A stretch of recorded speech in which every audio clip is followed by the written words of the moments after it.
ऋषभदेव जी, उनके बेटे बाहुबली की कहानी मुझे बड़ी इंटरेस्टिंग लगी। बाहुबली और ऋषभदेव भगवान के जो बड़े बेटे थे भरत, दोनों के पास अजब गजब की शक्तियां थी। भरत महाराजा के पास इतनी शक्ति थी कि उन्होंने पूरे विश्व को कॉन्कर कर लिया। अब जब वो कॉन्कर कर रहे थे, तब उन्होंने अपने छोटे भाई बाहुबली को कहा कि अब तू भी मेरे अंडर में आ जा। उनको आ गया अहंकार कि मैं क्यों भाई तेरे अंडर में आऊं। वो 100 भाई थे, तो दूसरे भाई उनको लेके जा तेरे अंडर में, मैं नहीं आऊंगा। तो भरत ने अपने अहंकार में कहा नहीं आएगा तो मेरे साथ युद्ध कर। अब दोनों ने इतना युद्ध किया, लास्ट में बाहुबली ने भरत के सिर पे मुट्ठी मारी और भरत जी जमीन में आधा धंस गए। उस समय पे उसको 1 सेकंड के लिए ऐसा रियलाइज हुआ कि मैं जीत गया। और दूसरी ही क्षण भरत जी के चेहरे पे जो नाखुशी के भाव थे वो सहन नहीं कर पाए, क्योंकि आज तक उन्होंने कभी फैमिली में किसी का दुख देखा ही नहीं था।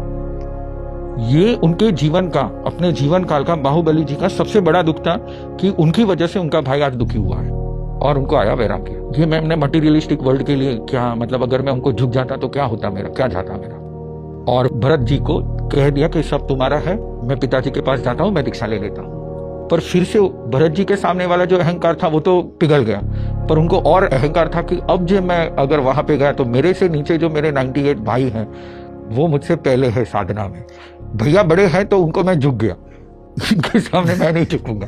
ठीक है। तो रास्ते में वो अटक गए। उन्होंने कहा मैं पहले साधना करूंगा, मेरी साधना की सबसे श्रेष्ठ कक्षा को पा लूंगा, फिर जाके मैं सबके सामने खड़ा हो जाऊंगा तो मुझे झुकना नहीं पड़ेगा, मुझे केवल ज्ञान हो गया होगा तो मुझे झुकना नहीं पड़ेगा। अब उन्होंने 12.5 साल तक वहीं पे एक ही जगह पे खड़े खड़े साधना की। कहते हैं कि बारिश आई, उनके नाक तक पानी आ जाता था, वो हिलते नहीं थे, आंख बंद ही रखते थे। चाहे कितने ही पक्षी आ जाए उनके मांस खा जाते थे तो भी वो कुछ नहीं।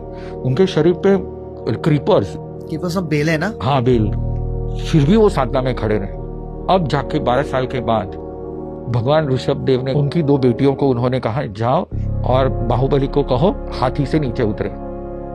तो उनकी जो 2 बहनें थी साध्वियां, वो आई और उनको बाहुबली जो कहते हैं कि हे वीरे हाथी से नीचे उतर। और तब बाहुबली को लगता है कि ये क्यों ऐसे मेरे साथ तंज कर रही है, मैं कौन से हाथी पे बैठा हूं, मैं तो साधु बन गया हूं। फिर बाद में उनकी विचार सरणी श्रेष्ठ भावों में जाती है। बात तो सही है, मैं अपने अहंकार के हाथी पे बैठा हूँ और मद मस्त होकर के मैं झूल रहा हूँ अंदर अंदर, मेरा केवल ज्ञान की प्राप्ति होगी और मैं जाके वहां पे सबको झुकाऊंगा, नहीं चाहिए। आज ही जाके मेरे सभी भाइयों को मैं नमस्ते कर लूंगा।